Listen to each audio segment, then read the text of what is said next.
ಈಗ ನಾನು ರೋಹನ್ ಅವರ ಹತ್ರ ಬರ್ತೀನಿ, ಕ್ವಶನ್ಸ್ ಕೇಳ್ತೀನಿ. ಎಸ್ ರೋಹನ್ ಸರ್, ಈಗ ಏನಂತ ಅಂದ್ರೆ ಅದರಲ್ಲೂ ಕೂಡ ಅಕ್ಷಯ ತೃತೀಯ ದಿನ ಸಾಕಷ್ಟು ಹೆಣ್ಮಕ್ಳಾಗಿರ್ಲಿ ಚಿನ್ನವನ್ನ ಕೂಡ ಖರೀದಿ ಮಾಡ್ತಾ ಇರ್ತಾರೆ. ಚಿನ್ನವನ್ನ ಖರೀದಿ ಮಾಡೋದಲ್ಲದೆ ಒಂದ್ ಕಡೆ ಜ್ಯೋತಿಷ್ಯದ ಪ್ರಕಾರ ಚಿನ್ನವನ್ನ ಖರೀದಿ ಮಾಡಬೇಕು ಅಂತ ಇರುತ್ತೆ. ಇನ್ನೊಂದು ಬಿಸ್ನೆಸ್ ಪ್ರಕಾರ, ಬಿಸ್ನೆಸ್ ಮೈಂಡೆಡ್ ನಾವು ಯೋಚನೆ ಮಾಡಿದ್ರೆ ಚಿನ್ನವನ್ನ ಖರೀದಿ ಮಾಡ್ತಾರೆ ಅಂತ ಹೇಳಿ. ನಿಮ್ಮ business purpose ಎಷ್ಟಿದು important Akshaya Tritiya ದಿನ? ನಿಮ್ಗೆ ಎಷ್ಟಿದು ಬಿಸ್ನೆಸ್ ಪರ್ಪಸ್ ಹೆಲ್ಪ್ಫುಲ್ ಆಗುತ್ತೆ ಅಂತ? ನಾನು ಪರ್ಸನಲಿ ಜುವೆಲ್ಲರ್ ಅಲ್ಲ, ನಮ್ಮ ಸಂಜಯ್ ಅವರು ಜುವೆಲ್ಲರ್ ಹಾಗೂ ಸುಮಾರು ಜುವೆಲ್ಲರ್ಸ್ ಇದ್ದಾರೆ.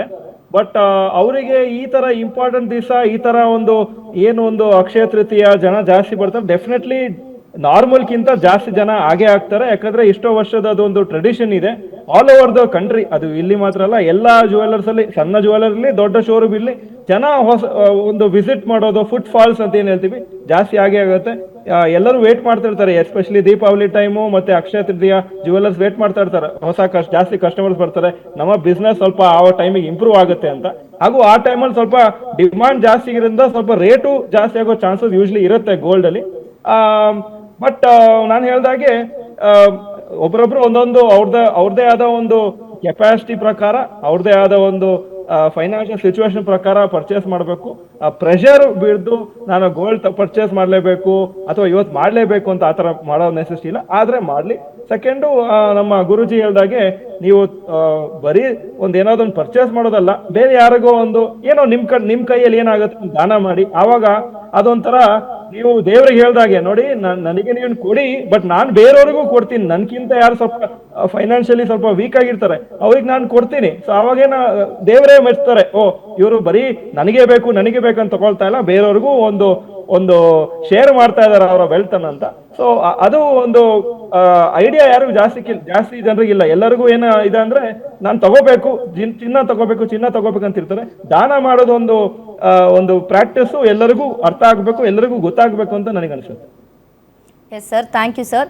ಈಗ ಸಂಜಯ್ ಭಾಟಿಯಾ ಸರ್, ನಿಮ್ಗೆ ಏನಂತ ಅಂದ್ರೆ ಇವಾಗ ನಾರ್ಮಲ್ ಡೇಸ್ ಅಲ್ಲೂ ಕೂಡ ಸಿಕ್ಕಾಪಟ್ಟೆ ಚಿನ್ನವನ್ನ ಖರೀದಿ ಮಾಡ್ತಾ ಇರ್ತಾರೆ. ಸಿಕ್ಕಾಪಟ್ಟೆ ಜನ ಹೆಣ್ಮಕ್ಳು ಕೂಡ ಚಿನ್ನವನ್ನ ಖರೀದಿ ಮಾಡೋದಕ್ಕಂತ ಬರ್ತಾನೆ ಇರ್ತಾರೆ. ಆದ್ರೆ ನಿಮ್ಗೆ ಅದರಲ್ಲೂ ಕೂಡ ಈ ನಿಮ್ಮ ಶಾಪ್ಗೆ ಸಿಕ್ಕಾಪಟ್ಟೆ ಹೆಣ್ಮಕ್ಳು ಕೂಡ ಜ್ಯುವೆಲರಿಯನ್ನ ಖರೀದಿ ಮಾಡ್ಕೊಂಡು ಹೋಗ್ತಾ ಇರ್ತಾರೆ. ಈ ದಿನ ನಿಮ್ಗೆ ಚಿನ್ನವನ್ನ ಜಾಸ್ತಿ ಖರೀದಿ ಮಾಡ್ತಾರಾ ಅಥವಾ ಬೆಳ್ಳಿಯನ್ನ ಜಾಸ್ತಿ ಖರೀದಿ ಮಾಡ್ತಾರಾ? ಬಿಸ್ನೆಸ್ ಪರ್ಪಸ್ ನಿಮ್ಗೆ ಎಷ್ಟು ಹೆಲ್ಪ್ಫುಲ್ ಆಗುತ್ತೆ? ನಾರ್ಮಲ್ ಡೇಸ್ಗಿಂತನೂ ಕೂಡ ಈ ಅಕ್ಷಯ ತೃತೀಯ ದಿನ ಏನ್ ಡಿಫ್ರೆನ್ಸ್ ಅನ್ಸುತ್ತೆ ಸರ್ ನಿಮ್ಗೆ?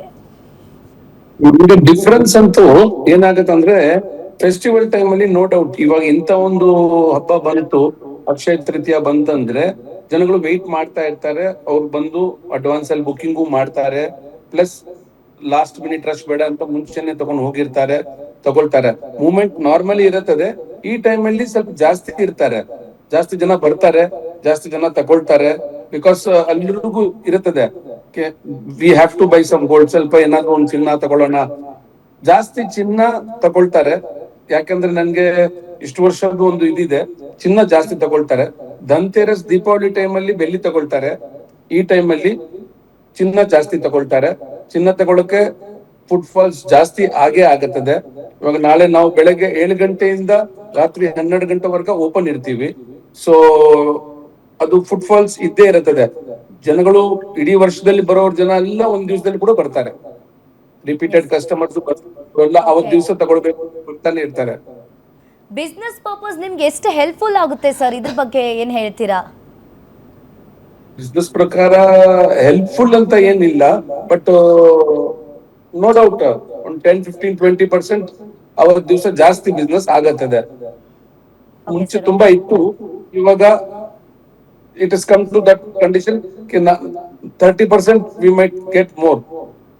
ಓಕೆ, ಇವಾಗ ಚಿನ್ನದ ರೇಟ್ ಬೇರೆ ಗಗನಕ್ಕೇರಿದೆ. ನಾರ್ಮಲ್ ಡೇಸ್ಗಿಂತನೂ ಕೂಡ ಈಗ ಸಿಕ್ಕಾಪಟ್ಟೆ ಚಿನ್ನವನ್ನ ಯಾರು ಕೂಡ ಖರೀದಿ ಮಾಡ್ತಾ ಇಲ್ಲ. ಇನ್ನು ನಾಳೆ ಏನೋ ಬರೋ ಸಾಧ್ಯತೆ ಇದೆಯಾ? ಬರ್ತಾರಾ? ಚಿನ್ನವನ್ನ ಖರೀದಿ ಮಾಡ್ತಾರಾ? ಮಾಡ್ತಾರೆ 100% ಮಾಡ್ತಾರೆ. ಇಂಡಿಯಾದಲ್ಲಿ ನಾನು ಹೇಳ್ತೀನಿಲ್ಲ, ಗೋಲ್ಡ್ ಅಲ್ಲಿ ಅದು ಒನ್ ಸೈಡೆಡ್ ಅಪ್ರಿಸಿಯೇಷನ್ ಇರೋದ್ರಿಂದ ಚಿನ್ನ ತಗೊಳ್ತಾರೆ, ಜನರು ಬರ್ತಾರೆ. ಅಂದ್ರೆ ಆಗತ್ತದೆ. ಇವಾಗಿಂದ ಒಂದು 5 ವರ್ಷ ಮುಂಚೆ ನೋಡಿದ್ರೆ ಇವತ್ತು ನೋಡಿದ್ರೆ ಸ್ವಲ್ಪ ಕಡಿಮೆ ಆಗುತ್ತದೆ, ಕ್ವಾಂಟಿಟಿ ವೈಸ್ ಕಡಿಮೆ ಆಗಬಹುದು. 10 ಗ್ರಾಮ್ ತಗೊಳ್ಳೋ 4 ಗ್ರಾಮ್ ತಗೊಳ್ತಾರೆ. Okay sir, okay sir. ಇನ್ನು ಅದೇ ರೀತಿಯಾಗಿ ಮಾನ್ವಿತಾ ಅವರೇ, ನಿಮಗೆ ಅಕ್ಷಯ ತೃತೀಯ ಅದರಲ್ಲೂ ಕೂಡ ಸಿಕ್ಕಾಪಟ್ಟೆ ಹೆಣ್ಮಕ್ಳು ಕೂಡ ಈ ದಿನ ಏನು ಮಾಡ್ತಾರೆ ಅಂದರೆ, ಹೆಣ್ಮಕ್ಳು ಕೂಡ ಚಿನ್ನವನ್ನು ಖರೀದಿ ಮಾಡೋದಕ್ಕೆ ಹೋಗ್ತಾರೆ, ಆಭರಣವನ್ನು ಖರೀದಿ ಮಾಡ್ತಾರೆ. ಅದರಲ್ಲೂ ಇವಾಗಂತೂ ಚಿನ್ನವನ್ನು ಖರೀದಿ ಮಾಡೋದು ತುಂಬಾ ಕಡಿಮೆ ಆಗಿದೆ. ಅದೇ ನಾವು ಹಿಂದೆ 5 ವರ್ಷದ ಮುಂಚೆ ಯೋಚನೆ ಮಾಡಿದ್ರೆ ಸಿಕ್ಕಾಪಟ್ಟೆ ಹೆಣ್ಮಕ್ಳು ಕೂಡ ಚಿನ್ನವನ್ನು ಖರೀದಿ ಮಾಡಬೇಕು ಅಂತ ಅನ್ಕೊಳ್ತಾ ಇದ್ರು. ಇವಾಗ ಮದುವೆಗಾಗಿರ್ಲಿ, ಮಕ್ಕಳಿಗಾಗಿರ್ಲಿ, ಮಕ್ಕಳು ಮದುವೆ ಮಾಡಬೇಕಂದ್ರೆ ಸಿಕ್ಕಾಪಟ್ಟೆ ಚಿನ್ನವನ್ನು ಖರೀದಿ ಮಾಡ್ತಾ ಇರ್ತಿದ್ರು. ಇವಾಗ ಚಿನ್ನ ಖರೀದಿ ಮಾಡೋದೇ ಸ್ವಲ್ಪ ಜನ ಕಡಿಮೆ ಆಗ್ಬಿಟ್ಟಿದೆ. ಇದ್ರ ಬಗ್ಗೆ ಏನು ಹೇಳ್ತೀರಾ? ಏನು ಮಾಡೋಕ್ಕಾಗುತ್ತೆ ಮ್ಯಾಮ್, ಚಿನ್ನದ ಬೆಲೆ ಅಷ್ಟು ಜಾಸ್ತಿ ಆಗಿರೋದ್ರಿಂದ ಖರೀದಿ ಮಾಡೋದಕ್ಕೂ ಕಷ್ಟ ಆಗುತ್ತೆ. ಆದರೆ ಇನ್ನೂ ಒಂದು ಹೇಳ್ತೀನಿ, ನಾವು ಬೈ ಮಾಡ್ತಾ ಇದ್ದಿದ್ದು ಪ್ಯಾಟ್ರನ್ ಡಿಸೈನ್ ಇರುತ್ತಲ್ಲ, ಇವಾಗ ಸ್ವಲ್ಪ ಸಿಂಪಲ್ ಡಿಸೈನ್ ಕಡೆ ನಾವು ಕಾನ್ಸಂಟ್ರೇಟ್ ಮಾಡ್ತೀವಿ. ಮುಂಚೆ ಏನಾಗೋದು, ಡಿಸೈನ್ ಚೆನ್ನಾಗಿರಬೇಕು, ದೊಡ್ಡದಾಗಿ ಕಾಣಬೇಕು, ಅದರಲ್ಲಿ ನಾಜೂಕಾಗಿ ಹವಳ ಅದು ಇದು ಇರಬೇಕು ಅಂತ. ಆಮೇಲೆ ತಿಳಿತಾ ಬಂತು ಅದಕ್ಕೂ ವೇಸ್ಟೇಜ್ ಎಲ್ಲ ಹೋಗುತ್ತೆ ಅಂತ. ಇವಾಗ ಸಿಂಪಲ್ ಡಿಸೈನು, ವೇಸ್ಟೇಜ್ ಕಡಿಮೆ ಇರೋವಂಥದ್ದನ್ನು ತೊಗೊತೀವಿ. ಆಮೇಲೆ ಪುಟ್ಟದನ್ನು ಸೇರಿಸಿ ಒಂದಿನ ಅದು ದೊಡ್ಡದಾಗುತ್ತೆ ಅಂತ. ಫಾರ್ ಎಕ್ಸಾಂಪಲ್, ನಾವೇ ಈ ಡೈಮಂಡ್ದು ಒಂದೊಂದು ವರ್ಷ ಒಂದೊಂದೇ ಲೇಯರು ಜಾಸ್ತಿ ಮಾಡ್ಕೊಂಡು ಇವಾಗ ಒಂದು ಡ್ರಾಪ್ ಮಾಡ್ಕೊಂಡಿದ್ದೀವಿ. ಆ ಥರ ಜೋಡಿಸ್ತಾ ಹೋಗೋದು. ಆಮೇಲೆ ಇನ್ನೂ ಆಗಲೇ ನೀವು ಒಂದು ಪ್ರಶ್ನೆ ಕೇಳಿದ್ರಿ, ಇನ್ನೇನು ನಿಮ್ಮ ಕಡೆ ಏನು ಸಂಪ್ರದಾಯ ಇದೆ ಅಂತ. ಲಕ್ಷ್ಮೀ ಪೂಜೆ ಅಷ್ಟೇ ಅಲ್ಲ, ಅವತ್ತಿನ ದಿನ ಗೋಪೂಜೆನೂ ಮಾಡ್ತೀವಿ ನಾವು. ಹಸುವಿನ ಪೂಜೆ ಮಾಡಿ ಅವತ್ತು ಹುಡ್ಕೊಂಡು ಹೋಗಾದರೂ ಹಸುನ ಒಂದು ಏನಾದರೂ ಕೊಟ್ಟು, ಹಸುವಿಗೆ ಬಾಳೆಹಣ್ಣು ಮತ್ತು ಹಣ್ಣು ಅದನ್ನೆಲ್ಲ ಕೊಟ್ಟು ಅಥವಾ ರೊಟ್ಟಿನ ಕೊಟ್ಟು ಅವತ್ತು ಹಸುವಿನ ಪೂಜೆನ ನಮ್ಮ ಅಜ್ಜಿಯವರೆಲ್ಲ ತುಂಬ ವಿಶೇಷವಾಗಿ ಮಾಡಿಸ್ತಾ ಇದ್ರು. ಹೋಗ್ಬಿಟ್ಟು ಕೊಟ್ಬಿಟ್ಟು ಬಾ, ಚಿಕ್ಕವರಿರ್ತಾ ಇದ್ವಿ, ಒಬ್ಬಟ್ಟೇನಾದರೂ ಮಾಡಿದರೆ ಹೋಗಿ ಹಸುವಿಗೆ ಕೊಟ್ಬಿಟ್ಟು ಬಾ, ಮೊದಲನೇ ಒಬ್ಬಟ್ಟನ್ನ ಹಸುವಿಗೆ ಅಂತ ಎತ್ತಿಡೋರು. ಈ ಥರನೂ ಮಾಡ್ತೀವಿ.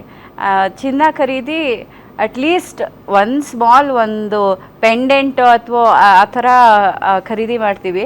ಆಮೇಲೆ ಮ್ಯಾಮ್ ಆಗಲೇ ಹೇಳ್ದಂಗೆ ಈ 16 ಗ್ರಾಮ್ ಗೋಲ್ಡ್ ಅಂತ ಎಲ್ಲ ಬಂದಿದೆಯಲ್ಲ, ಅದು ಸ್ವಲ್ಪ ಬೆಟರ್ ಅಂತ ಅನಿಸುತ್ತೆ. ಗೋಲ್ಡ್ ಪ್ಲೇಟೆಡ್ಡು ಇದೆ, ಮತ್ತು ಕಡಿಮೆ ಕ್ಯಾರೆಟಿಂದು ಗೋಲ್ಡ್ ಇದಲ್ಲ. 22 ಕ್ಯಾರೆಟು ತುಂಬ ಹೆವಿ ಅನಿಸುತ್ತೆ. 18 ಕ್ಯಾರೆಟು, 16 ಕ್ಯಾರೆಟು ಅದು ಪ್ರಮೋಟು ಮಾಡ್ತಾ ಇದ್ದಾರೆ, ಅದು ಕೈಗೆ ಎಟ್ಕುತ್ತೆ. ಸೊ ಆ ಒಂದು ಚೇಂಜ್ ಆಗಿದೆ ಮೇಡಮ್.